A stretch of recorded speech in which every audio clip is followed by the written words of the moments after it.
Hello friends, welcome to சமையல் super.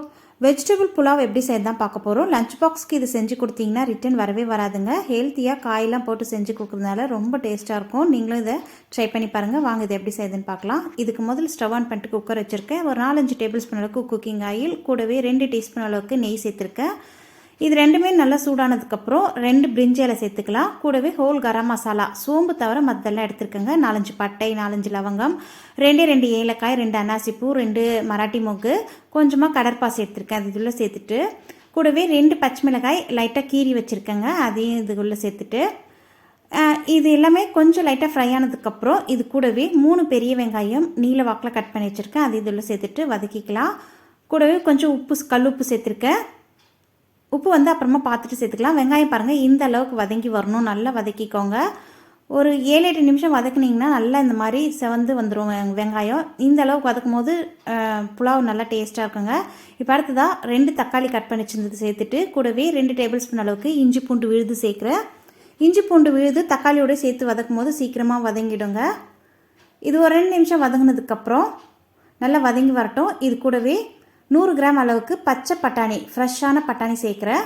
அடுத்ததாக ஒரே ஒரு கேரட், 2 குட்டி குட்டியான உருளைக்கிழங்கு 2 குட்டி குட்டியாக கட் பண்ணி வச்சுருக்கேன். அது இதில் சேர்த்துட்டு வதக்கிக்கலாங்க. இது ஒரு 2 நிமிஷம் வதக்கி எடுத்துக்கலாம்.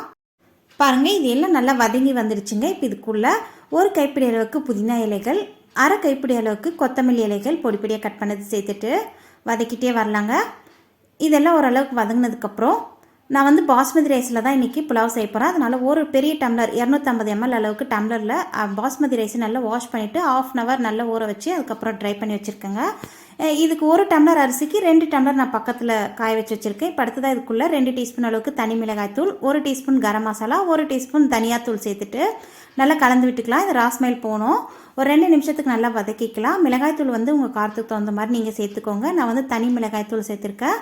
நல்லா வதங்கினதுக்கப்புறம் இதுக்குள்ளே நம்ம ஏற்கனவே தண்ணி பக்கத்தில் கொதிக்க வச்சுருக்கோம்ல, 1 டம்ளர் அரிசினா 2 டம்ளர் அளவுக்கு தண்ணி சேர்த்துக்கோங்க. குக்கரில் இது சரியான மெஷர்மெண்ட்டில் இருக்கும்.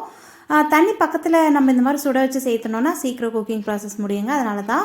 இப்போ அடுத்ததாக பாஸ்மதி ரைஸு தண்ணி இல்லாமல் வடித்து வச்சுருக்கோம் இல்லையா, அது இதில் சேர்த்துக்கலாம். அரிசியில் சுத்தமாக தண்ணி இல்லாத ட்ரை பண்ணி எடுத்துக்கோங்க. அப்போ தான் மெஷர்மெண்ட் மாறாமல் புலாவ் நல்லா உதிரி உதிரியாக வரும்.